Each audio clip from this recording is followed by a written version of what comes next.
Islamic State militants in northern Iraq have freed hundreds of members of the Yazidi religious community. The prisoners were taken out of the IS-controlled town of Hawija and received by Kurdish officials near the city of Kirkuk. Almost all of those released were elderly or unwell, and the majority were women and elderly men. Well, many of them were abducted last August when Islamic State captured the town of Sinjar. With more, here's Rob Broomby. Alive but far from relieved, among the Yazidis freed by Islamic State fighters, the sick, the elderly and infants with serious illnesses. What they lived through is etched on each face. Desperate, vulnerable, trapped. The northern Iraqi Yazidi minority ensnared by the Islamists advanced last summer. Thousands were killed or captured, put to work or passed into sexual slavery. The Islamist fighters see followers of their ancient religion as pagans, to them worse than godless.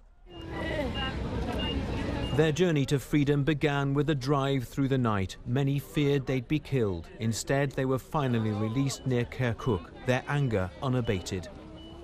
They are very bad people. They took children and they took the women. They did all the bad things to us. We've been humiliated by them. The unexpected news of their release has left experts puzzled. ISIS has never carried out policies that give the impression they are humanitarian, compassionate. Often it's very much the opposite. But they do like to control the narrative, to surprise, to shock. With their freedom came yet more evidence of those left behind. Their suffering continues. Rob Broomby, BBC News. Let's speak now to Guney Yildiz, who's a reporter with the BBC World Service, who's been getting some more details on this story. So what have you learnt, Guney?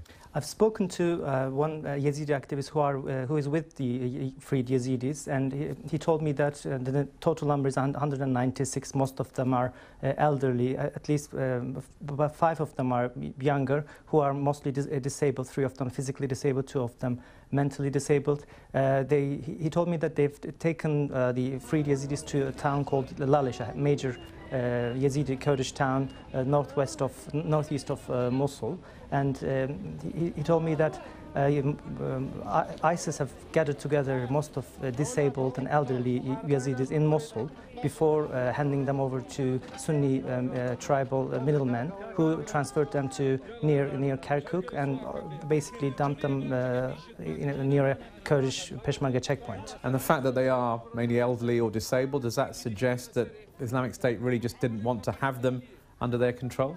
Actually, I also spoke to a Yazidi MP, Vian Dakhil, just before I came down to the studio, and I asked her whether she considered this as a humanitarian gesture by ISIS. She told me that she's not aware of any kind of negotiation between ISIS and them, and she thought that basically ISIS regarded them as burden, and ISIS had 2 choices. She said either to kill them or to hand them over to Sunni tribal middlemen.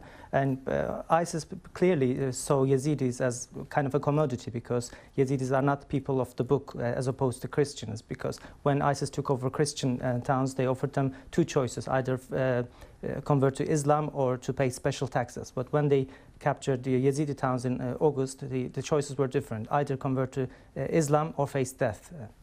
Guney, thanks.